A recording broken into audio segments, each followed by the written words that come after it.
I'm out of here, I declared. Fine, and don't bother coming back, my wife shot back. Normally I'd toss out a go to hell as I stormed out, but today I aimed for more civilized parting words. We've slung similar barbs over our 14 years hitched, but this time I won't be circling back. In a few days, she'll grasp what I meant this round. Over the past half year or so, Jenna, my wife, turned into a verbal wrecking ball. I couldn't figure it. Her jabs, to put it mildly, stung. I started dodging her to keep things from boiling over. Each day I'd stall longer in the car. Sometimes I'd slip back home after Jenna and Carrie, our 13-year-old, finished supper. I had to take care of me. Sometimes there'd be leftovers. Lately, though, it seems they've vanished before I return. I go by Kurt Kaminsky.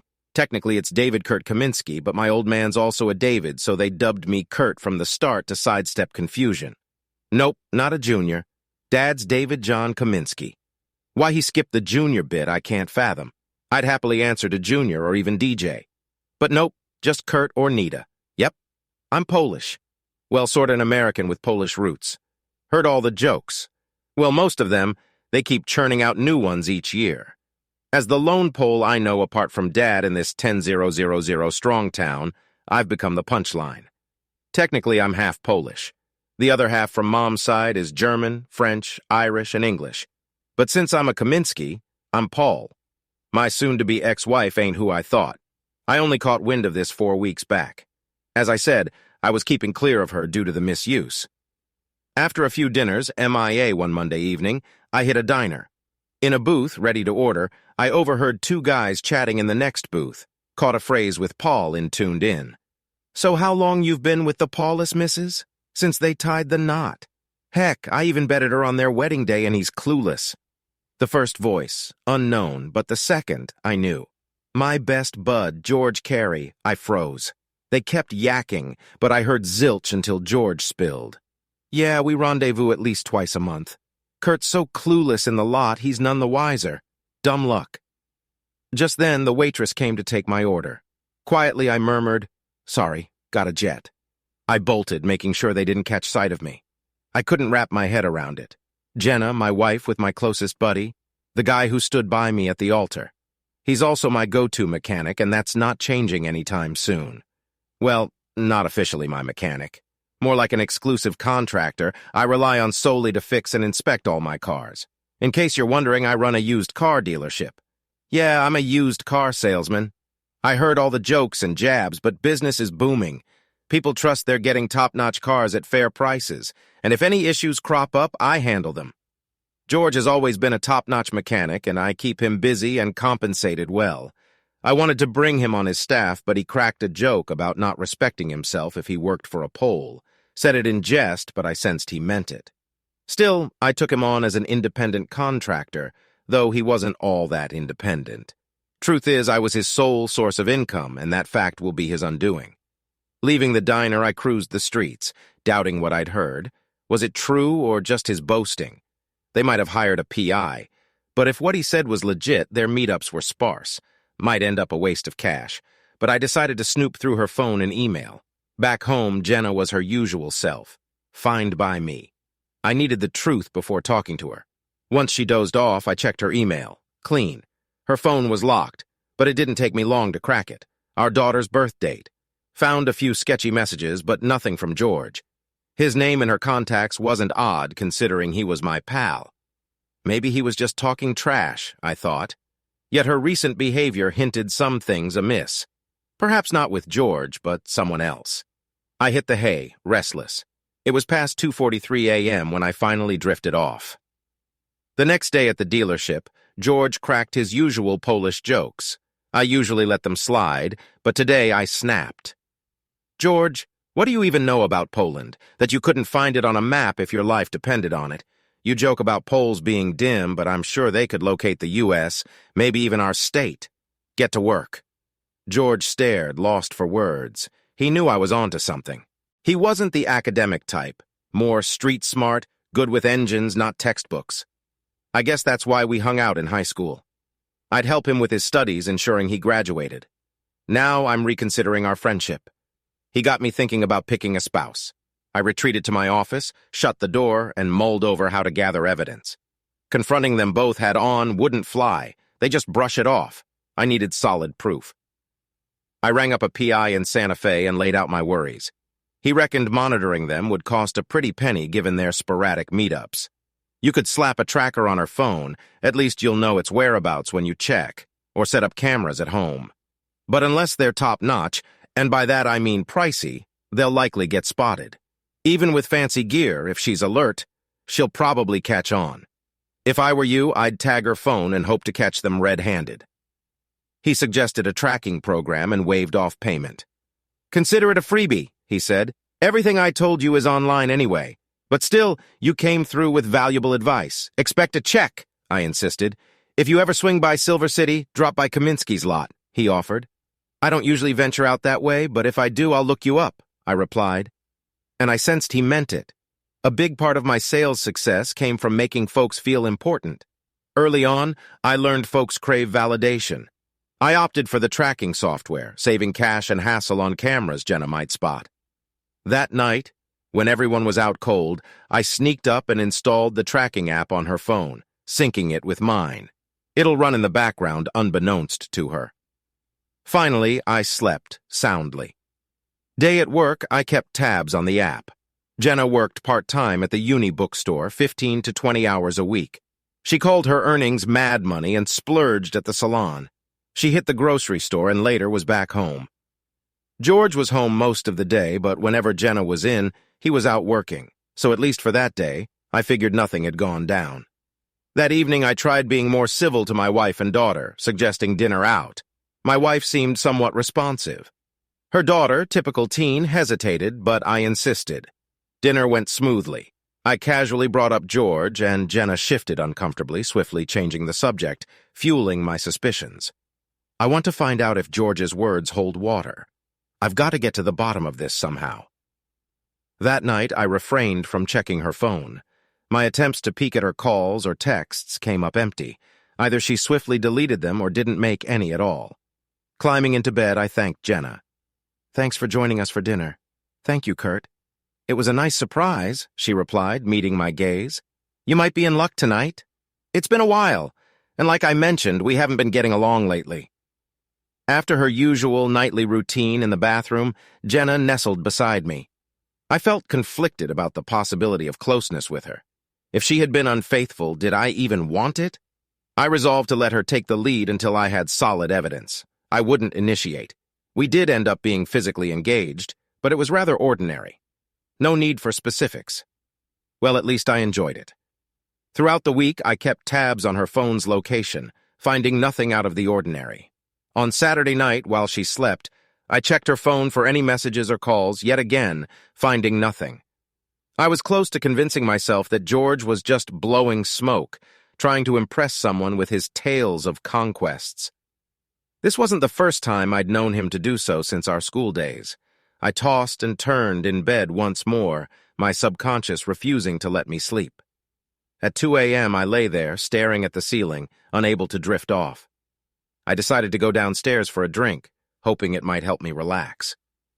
Sitting with a glass of Jack Daniels and Coke in one hand and her phone in the other, I decided to check it once more.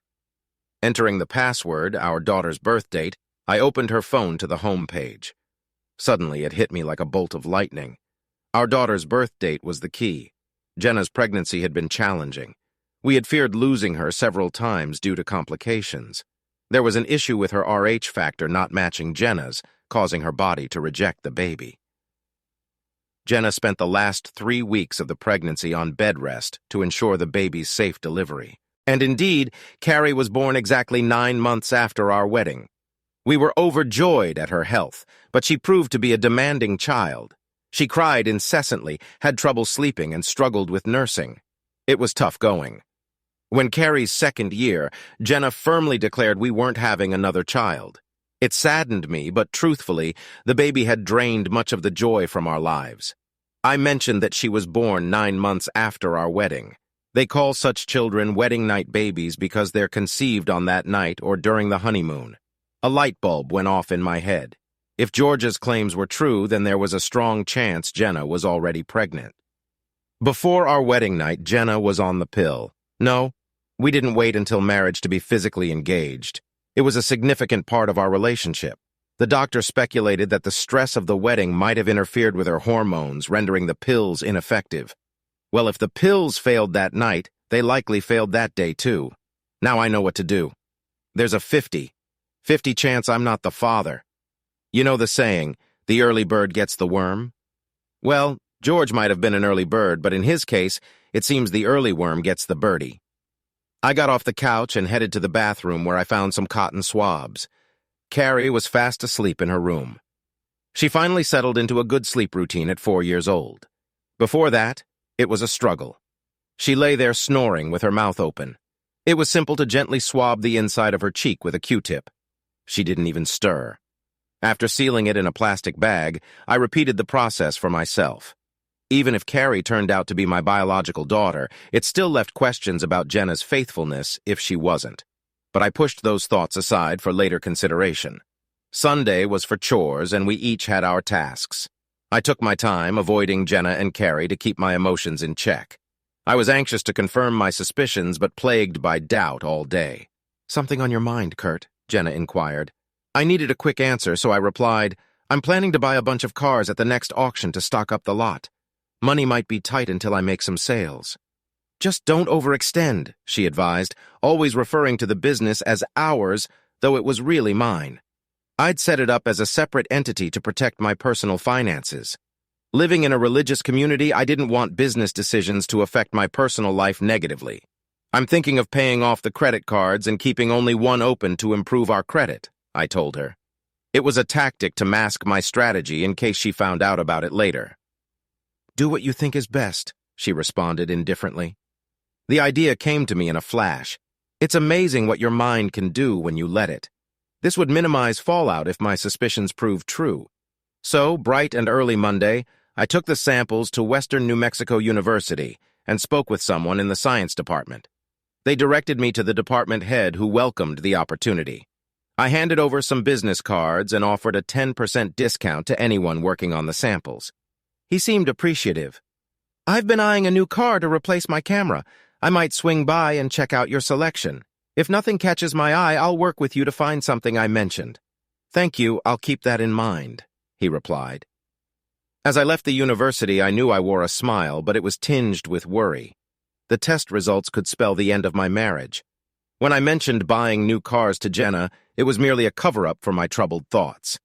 Yet the idea started to grow on me. I summoned Paul, my accountant, loan officer, and occasional salesperson, into my office and shared my plans.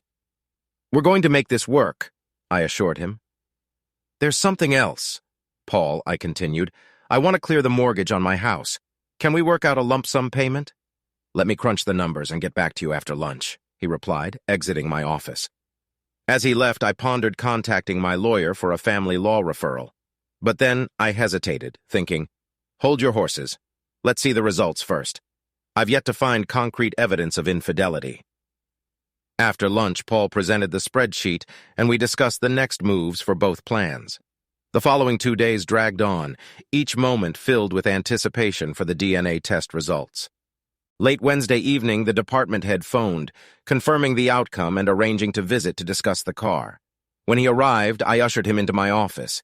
His expression said it all before he even spoke.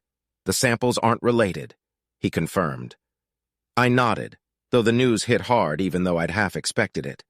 He gave me a moment before handing over the envelope with the results.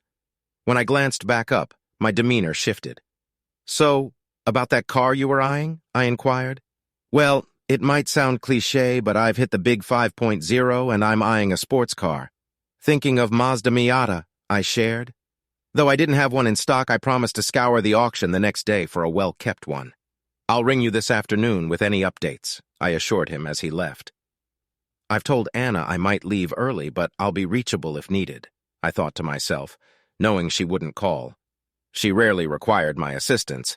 She handled most tasks herself. As I drove around the city, everything seemed different. I made a call to my lawyer who, though saddened by the news, directed me to a colleague he trusted. After the call, I booked an evening appointment. The next day, over a snack at a restaurant, I reflected, have I truly squandered the past 15 years? I couldn't even claim to have a child from this marriage. While I still regarded her as my child to some extent, biologically she wasn't mine. What to do next? I couldn't pretend ignorance anymore. I'd been aware before, but now there was no turning back. One thing I was certain of, George would face consequences. It didn't matter that he'd been my closest friend for years. With friends like him, enemies seemed preferable. Jenna, too, would face repercussions. I wondered if she was aware that Carrie wasn't mine. Even if she wasn't, she kept this truth hidden from me. The secret of her infidelity on our wedding day with my best man, my supposed friend. Now I had no reason to doubt what I'd overheard. She indulged with him at least twice monthly. Anger began to well up inside me, and before it spiraled out of control, I knew I needed solitude, away from everyone. I should have called Jenna, informing her I wouldn't be home that evening. Going home was out of the question. I feared I might do something that would land me in jail. She picked up the call. Hello? Kurt? Hey, I'll be spending the night in Albuquerque to prep for the auction tomorrow at 8. Oh, I responded flatly. Well, okay then. Have a safe trip. I rarely ventured to Albuquerque for auction, so this deviation was notable. I wondered if she'd exploit my absence for the night. She'd have to come up with an excuse regarding Carrie from my parents, which wouldn't be easy to explain. Nevertheless, I'd intermittently check her phone tracker throughout the evening to see if she ventured elsewhere. I navigated the roads to Albuquerque, aiming to purchase at least 20 cars, including a Mazda Miata. I'd arranged for their pickup and delivery to my lot post-auction. Now the dilemma was who to entrust for their mechanical inspection. I knew George wouldn't get any further business from me once his current routine inspections and repairs were done.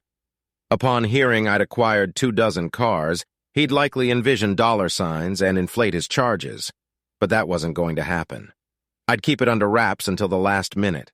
I needed to consult with a local auction dealer to identify someone skilled and dependable to inspect them before shipping to our small town. Arriving in Albuquerque around 9 a.m., I checked into a Best Western hotel. Despite being the owner, I couldn't justify splurging on an expensive hotel using company funds. The room was comfortable, as was the bed. Just what I needed. I'm a simple person with simple needs. Upon entering the room, I immediately checked Jenna's phone tracker, discovering she was still at home, or at least her phone was. Sleep proved elusive that night. I couldn't shake off thoughts about her actions and motivations. How could she justify her affair, especially on our wedding day, and continue it for who knows how long? I started to reassess our marriage. It was never perfect, but I believed in our exclusive love. Now I realized it was a mistake from the very beginning. In the initial years following the wedding, things weren't smooth sailing. Naturally, we didn't anticipate a baby right away. Our original plan was to wait 3 to 4 years before starting a family. We had agreed on having 3 children before tying the knot. However, Carrie's arrival disrupted these plans. Learning that my best friend was the cause of this disruption made all the struggles seem futile. 14 years of effort seemed wasted, despite the good times we'd had being overshadowed by this revelation. If Jenna hadn't been involved with George, perhaps she would have conceived with me. Maybe her pregnancy wouldn't have been as difficult, and we wouldn't have had such a challenging child, leading her to not desire more children. George shattered my life when he seduced my future wife on our wedding day. Now he entertains her at least twice a month, all the while likely mocking me, the oblivious Pole.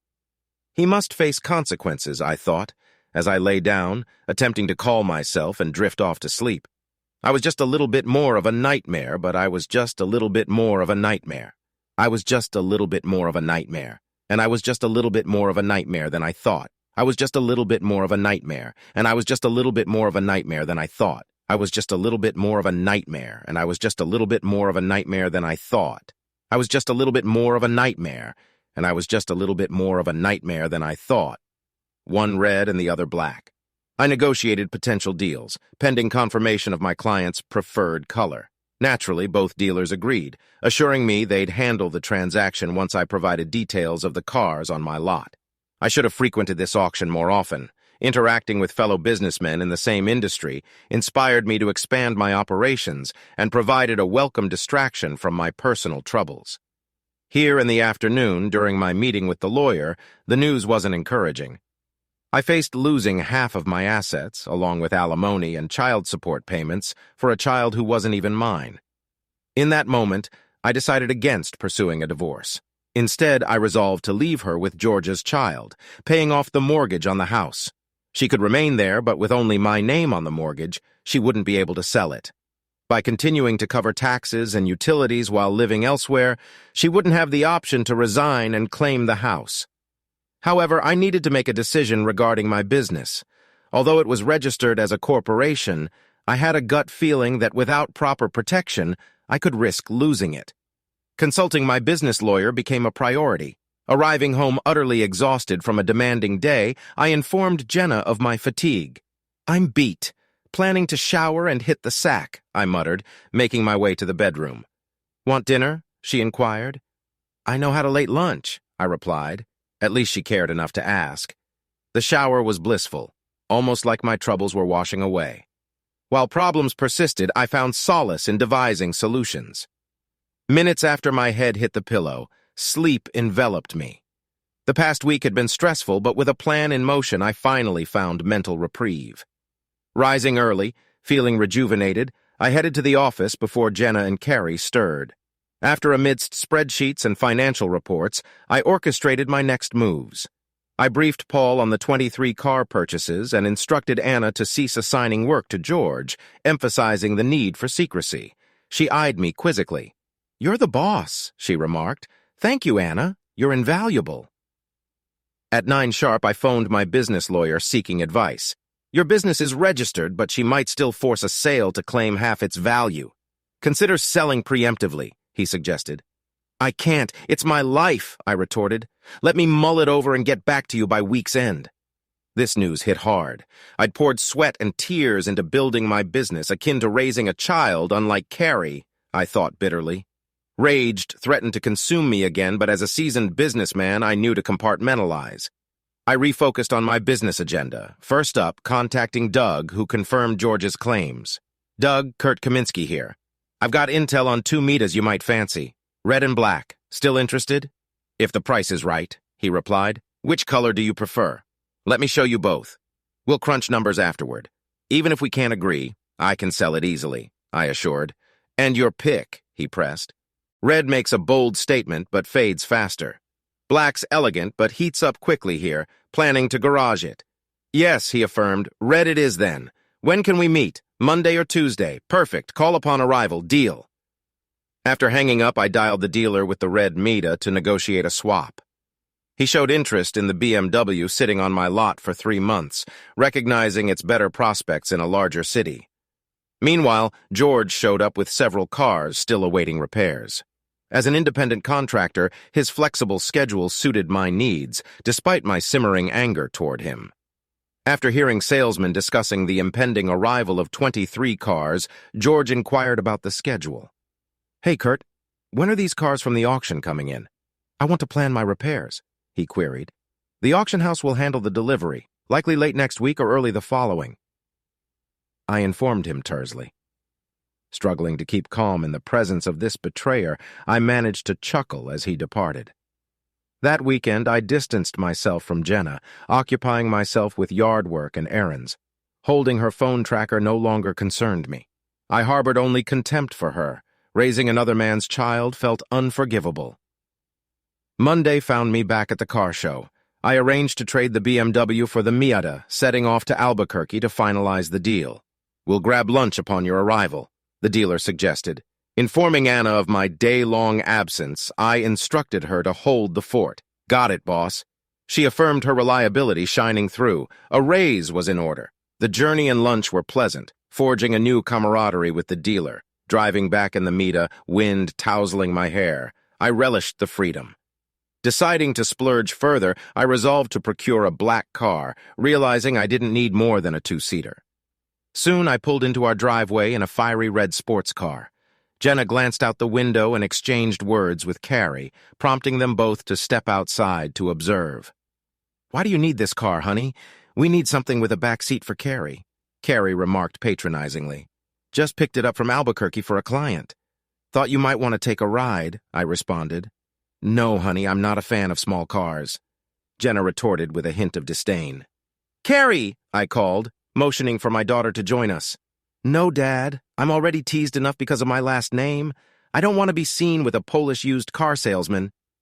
Her words stung, typical of a teenager's bluntness. I was taken aback. Where did this disrespect come from? Glancing at Jenna, I realized she was treating Carrie's remark as inconsequential. Now, both the women in my house were showing disrespect. Teenagers might not always be close with their parents, but the hurtful manner in which she spoke made me question the authenticity of my family life. "I'm going for another drive. I'll be back soon," I announced, shifting the car into reverse and driving off. Fueled by frustration, I navigated the roads of Silver City until I returned home around 9:30. Heading straight upstairs, I took a quick shower and crawled into bed. When I didn't emerge from the shower, Jenna entered the room, casting a bright light into my eyes. Squinting, I closed my eyes. "Are you sulking because we didn't choose a sports car? Aren't you going to spend time with your family? You're not just Polish, you're childish," she chided. Her sudden attitude shift puzzled me. I couldn't shake the feeling that it stemmed from George. Getting time with him had seemingly influenced her disregard for my heritage, now passed on to our daughter. Yet she wasn't even my daughter. Despite supporting her, I needed to accept that fact. "Looks like you and your daughter would rather do without a Pole around, so you might as well just leave," I retorted heatedly. Her demeanor only fueled my anger. She would regret treating me this way. From then on, the atmosphere in the Kaminsky household grew cold and silent. The following day, I contacted Doug, who came over to inspect the Miata. He was thrilled with it. After discussing the numbers, he was pleasantly surprised by the great deal he received. $3,000 less than Kelly Blue Book. As he was finishing up the paperwork, he mentioned, "My best friend handles purchasing for the university, and we rotate about 16 cars every 2 years. It might not be much, but could you speak with him? Always happy to do business, and I'll ensure he gets a good deal," I replied.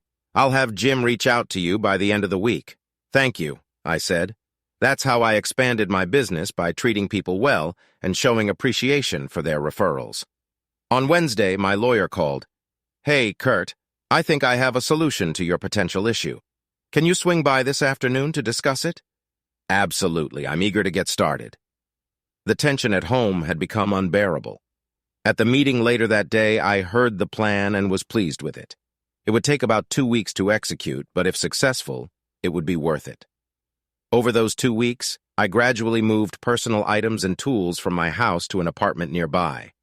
Meanwhile, George awaited the arrival of the 24 cars to do some work, but I kept delaying him.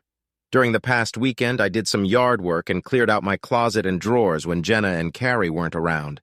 Jenna did laundry during the week, so she didn't notice the emptiness of my closet. This brings me back to that Monday night.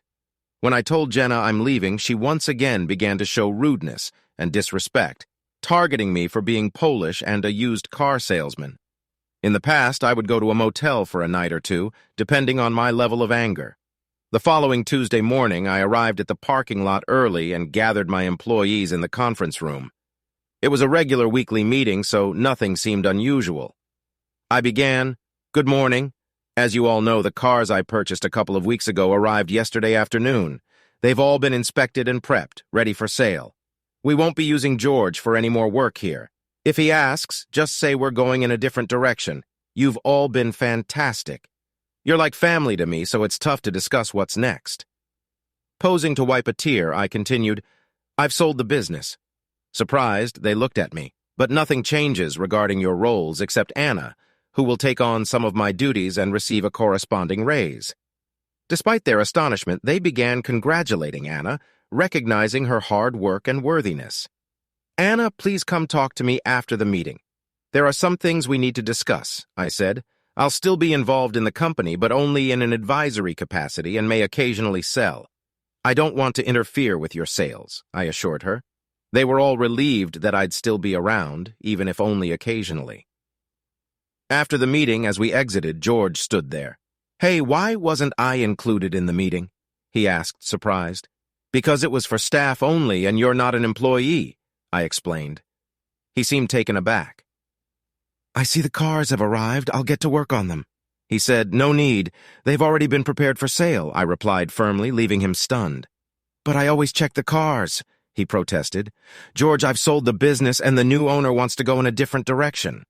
I informed him, holding back my anger. "I'll save that for another day." I kept it brief, realizing sometimes less is more. "I can't believe you sold the business," he exclaimed, making it about himself. "What now? You can pick up your check for the past 2 weeks' work." It wasn't much. "Anna rarely utilized your services," I stated bluntly. He'd been expecting to work on the cars, but he was out of luck. I felt no sympathy. I just wished I could tell him what I really thought of him. When I spoke with Anna, I asked her to keep our conversation confidential. "Of course, Kurt. I'll never divulge anything you don't want," she assured me. "Here's the plan. I've set up companies registered in Nevada. One buys the parking lot, the other buys the company. I own all the shares in both. Eventually, I'll divorce Jenna and ensure she doesn't get the business." "Why?" she asked. "I've moved out. Jenna doesn't know yet, but I'm not going back. She had an affair with George. In fact, Carrie isn't my daughter. I suspect she's George's. I'm not sure if Jenna knows, let alone George. They'll find out soon. I won't divorce, but I'll keep paying utilities and taxes for our house so she can't claim abandonment and take everything if she files for divorce. I don't want her to take over the business. That's why I agreed to the company being bought twice. Let them figure it out. The proceeds will be spent by the time she gets the divorce done. Plus, I barely make anything from consulting and a few commissions. Anna, you can handle daily operations. I'll be available for questions, but I trust you and your judgment," I explained. Anna smiled at the news of the new owner, but when she heard about Jenna and George, her expression turned deadly serious. This woman was someone I deeply admired and respected. "I have one more task for you before I go. I need you to order a new sign and letterhead. We're changing the business name to Helpless Car. This will reinforce the idea to George and Jenna that the business is under new ownership." I explained. I spelled out the name to ensure she got it right. She looked puzzled. "I'll explain the name choice someday. For now, just know it tells the whole story," I told her. Though she seemed puzzled, she trusted me enough to follow through. With that, I bid farewell to everyone and headed out. I got into my Audi and drove towards Albuquerque. About 2 hours later, I received a call from Jenna. I hadn't expected her to call so soon. This was a familiar pattern. I'd leave for a day or two. She'd call, we'd talk, and I'd return. Things would change briefly, then revert to how they were before. We'd have another argument, and the cycle would repeat. I decided to answer the call, curious to hear what she would say this time. "Hello?" I spoke through the car's speakerphone. "Kurt, what's going on?" she asked, sounding hesitant. "Nothing much, just heading to Albuquerque," I replied flatly. "Why are you going there?" she inquired. "To pick up the car," I stated without emotion. "So what I heard must not be true. George must have called you, figuratively speaking. Perhaps he asked your mistress what's going on with her husband." She speculated. "I don't know," I responded. "What did you hear?" she pressed. "George called and said you sold the business. She revealed. Why would he call you?" I questioned, perplexing her. She corrected herself. "He's your best friend." He was curious if I knew. Best friend? What a joke. I was a joke to him, the silly Pole. Blueless about what's happening with his own wife behind his back. Apparently my family felt embarrassed that I was a used car salesman. So yes, I sold the business. Now you won't have to bear that stigma anymore. "Shouldn't we have discussed this first?" she worried, likely concerned about our livelihood. This is my company. I owned it before we got married, and I can sell it whenever I want. I just hope the new owner treats my former employees well. Did you get a good price for it? She fretted about her standard of living. I didn't care. I just knew I needed a change. I'll start job hunting after I take some time off to relax. What about the mortgage? She panicked. I used the money to pay off the house. You only need to worry about utilities and taxes now. What about food, gas, insurance? She almost hysterically asked. Guess I overlooked those. Do you think you could work more hours? I suggested. When are you coming home? This is the moment of truth, she pressed. I won't return, I said casually. Remember what you said when I left that evening? Don't worry. I'll figure out how to cover the bills so the power won't be shut off. You can't do this, Kurt. You need to come back, she pleaded. Desperation evident in her voice. No, I really don't want to, I responded impassively. Kurt, please don't do this, she cried. I've already made my decision. What about your daughter? She tried to appeal to my emotions. You mean Carrie, the girl who's ashamed of her last name and the fact that her old man is or was a used car salesman? Kurt, she's just a 13-year-old girl. You can't take this to heart, I retorted. Well, it doesn't matter anymore. I won't be back again, so none of you will be embarrassed of me. With those words, I hung up and powered off the phone, letting her contemplate. I knew she'd try calling me back and grow frustrated when I didn't answer. After calming down from the call, I tried to enjoy the leisurely drive to Albuquerque. I assumed her next move would be to contact her lover for more information and to relay what I'd said. On reaching my destination, I switched my phone back on and noticed 5 missed messages. I listened to them, 3 from Jenna, 1 from George, and 1 from Anna. I immediately dialed Anna. "Hi, Anna. Sorry, my phone was off. I've been getting unwanted calls," I explained. "Yes, I know.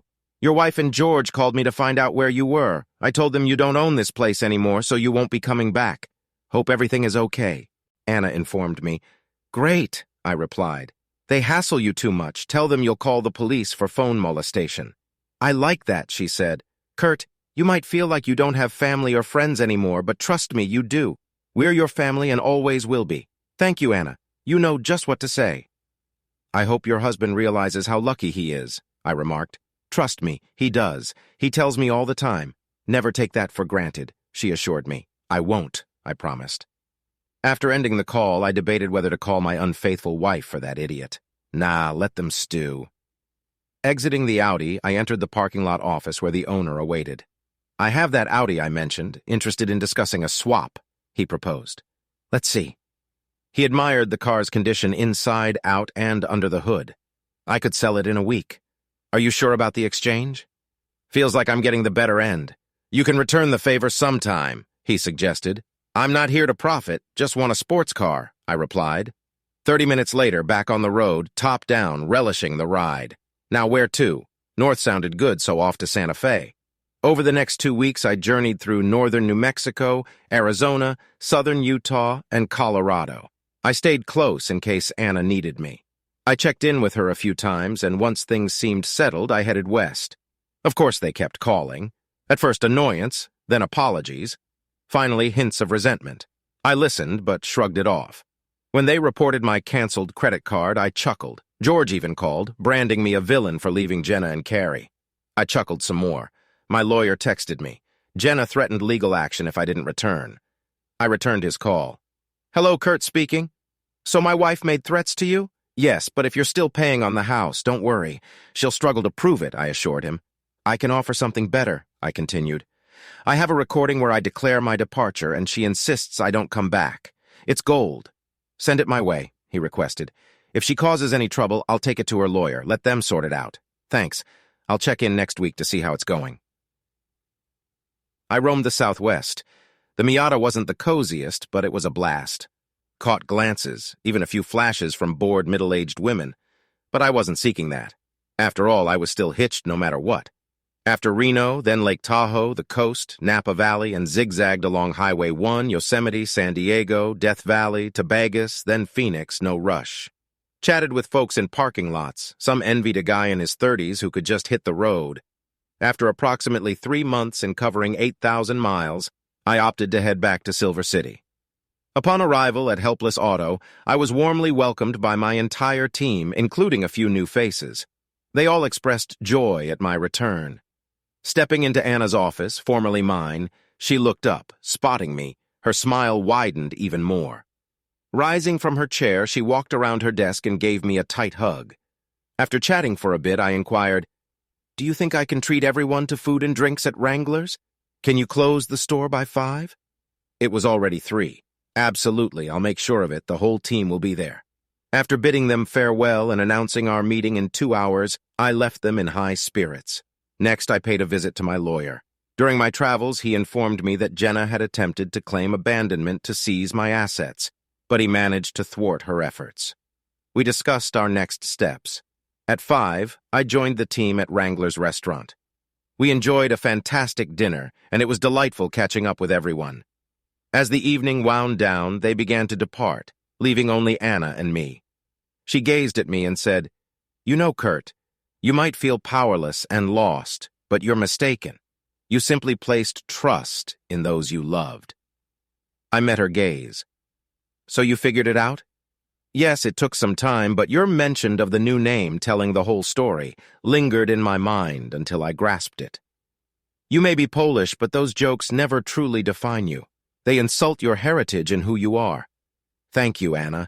You're the primary reason I returned. I had to witness how you handled my responsibilities. I'm pleased to say you haven't filled my shoes. You forged your own path. I had an exceptional mentor. She expressed gratitude we embraced, and then she departed to her husband, who appeared genuinely content. I headed back to the apartment I hadn't visited in 3 months. The air was stale, necessitating some ventilation. Opening the windows, I allowed the refreshing evening breeze to permeate the rooms. I grabbed a beer and settled on the terrace overlooking the pool. Several people were swimming, and a family was enjoying themselves nearby. My mind drifted to Jenna and me. We once harbored lofty aspirations and dreams when we tied the knot. Now they seemed to have vanished. Glancing at the wall clock, I noted it was around 8:30. A realization struck me. It was time for a confrontation. I rose, hopped into my Miata, and drove to my house. Technically still mine since I purchased it before marrying Jenna, and my name was the only one on the deed. Disappointment washed over me as I pulled into the driveway. The yard was unkempt. It appeared the landscaping had been neglected. The porch light was on, indicating Jenna was likely home. I approached the door and knocked. After a moment, Carrie answered. Her eyes widened as she greeted me. "Dad? Hi, Carrie. Is your mom home?" She stuttered before yelling, "Mother?" From the kitchen, I heard Jenna's tense, high-pitched voice. "What's the matter?" Carrie continued to stare at me and loudly exclaimed, "Dad!" Jenna appeared from around the corner, spotting me, and shrieked, "Where are you going?" I opted to respond calmly to her outcry.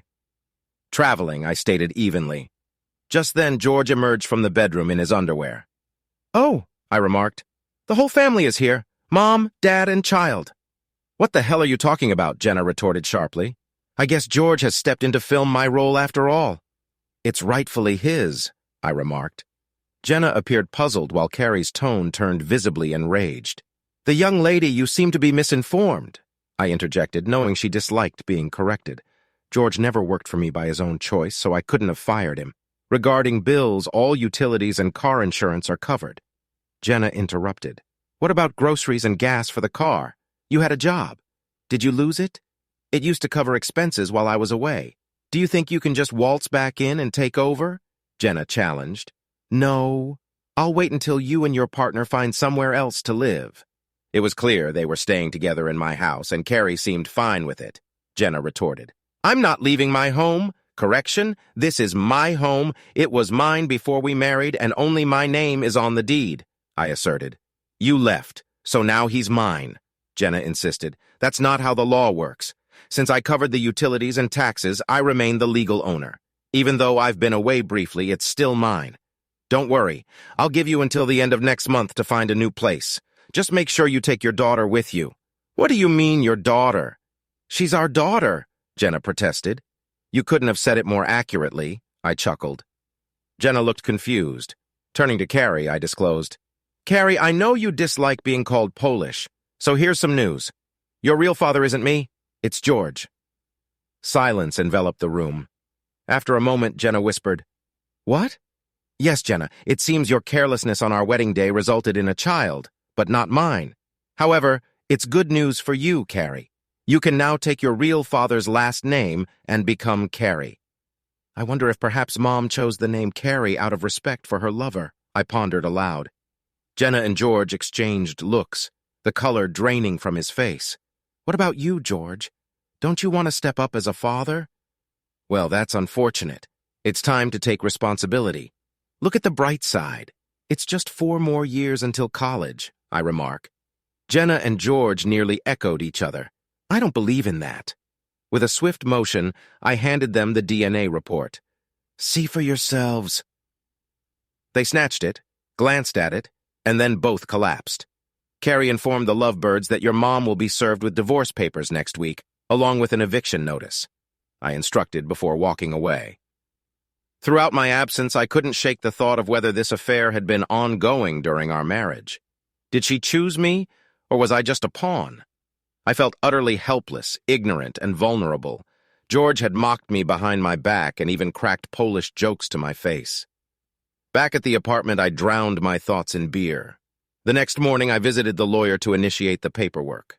Despite knowing I'd have to sell the house and split the proceeds, being a barely working person meant I wouldn't owe alimony or child support, especially with another man in my place. At least that's what I hoped for. The betrayal by Jenna and George was devastating.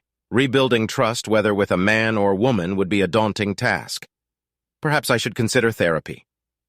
As the divorce proceedings commenced, I returned to work at the dealership, emphasizing to my colleagues that I was no longer the boss and only needed one sale per week to cover my expenses. I even insisted on just one. When faced with court-ordered child support, I ensured that my bank accounts were emptied, leaving only enough for my basic needs at month's end. Jenna hired a lawyer, though I questioned how she could afford one. Perhaps he worked pro bono. Regardless, they'd be in for a surprise. Despite scrutinizing my accounts and the sale itself, they failed to uncover anything substantial. I learned from my colleagues that during my absence, George visited the dealership almost daily for the first 2 weeks, trying to secure work from Anna. However, she consistently turned him down. Eventually, he gave up. Now he regretted not obtaining his ASE certification, as his only job prospect was at Valvoline, doing quick oil changes for $13 an hour. I hoped Jenna would work full-time or they'd struggle financially. I contacted the realtor and notified Jenna that I was listing the house for sale, anticipating a 50-50 split of our assets. Since she had already received an eviction notice, she needed to vacate before the sale closed. Evening Jenna knocked on my door and I reluctantly let her in. "What do you want, Kurt? Can we talk?" she asked. "I'm not sure it's a good idea. We're in a legal battle," I replied. "Come on, Kurt. It's just us. No lawyers. Can we have a civil conversation?" she pleaded. "All right, but let's go to Denny's," I suggested. "There'll be witnesses," I thought to myself. I didn't trust her enough to be alone with her. At Denny's, after exchanging pleasantries, I asked, "Why Jenna?" She hesitated before answering. "I guess the simple answer is that I liked both of you and couldn't choose." "So you were seeing both of us at the same time?" I questioned. Jenna looked down and admitted, "Yes, but George warned me not to tell you because he knew it would ruin your relationship with him." "And why did you say yes when I proposed?" I inquired. "Because I loved you." "And George," she replied. "I loved him too. But I knew he wouldn't make a good husband. So we ended things when you proposed, and I focused on us and our wedding plans." "So on our wedding day you were with him?" I probed. Jenna started crying and confessed, "Yes, everything was a mess." "Then what was it?" I pressed further. "I didn't want to lose him, and he didn't want to lose me," she admitted. "Well, now you have each other and your child." By the way, she did a great job with the name. I didn't even realize until later. "During my travels, I didn't know Carrie wasn't yours," I revealed. Jenna looked at me and said, "Kurt, I still love you." "It's nice to hear, Jenna, but I'm not sure you understand what love truly means," I replied. "I loved you more than anything, and clearly you can't say the same," she retorted. "I loved you, but now I feel nothing but contempt," I stated firmly. Jenna realized our relationship was over. There would never be an us again. Before she left, I had to ask one final question. "Have you ever stopped?" After hesitating, she decided to tell the truth. We never ceased. We had our quiet times, but we typically met twice a month, she admitted. I was hoping for a different response, but I appreciate your honesty. "One more thing. About a year ago, your behavior towards me changed. What triggered it?" I inquired. Her face flushed red, then she grew slightly angry. "George started pushing for a bacchanalia not involving you. I might have considered it if you were involved, but we couldn't navigate it. His persistence made me resent you for something I knew you wouldn't agree to. It's odd, but I thought I could have both of my men together and resented you for not being open to it," she confessed. "Did you go through with it?" I asked. "No, I contemplated it. But then you left, and everything fell apart," she admitted. "Well, now you're free to pursue it." "Your choices don't affect me anymore," I remarked. Sensing our conversation was concluding, I settled the bill and we headed to our cars. 4 months later, we stood before a judge and finalized our divorce. George was present too. Exiting the courthouse, Jenna suggested, "Maybe we can grab a drink, the traditional way." "Certainly," I agreed. Despite the previous animosity, it had dissipated. Then I thought, this marks the end of my association with them. They can now be together. Let them wallow in their own mess. They deserve each other. Ha! Jenna will have to adjust to a lower standard of living. All right, Maybe the resentment hasn't completely faded. Keep being Polish, I demand respect.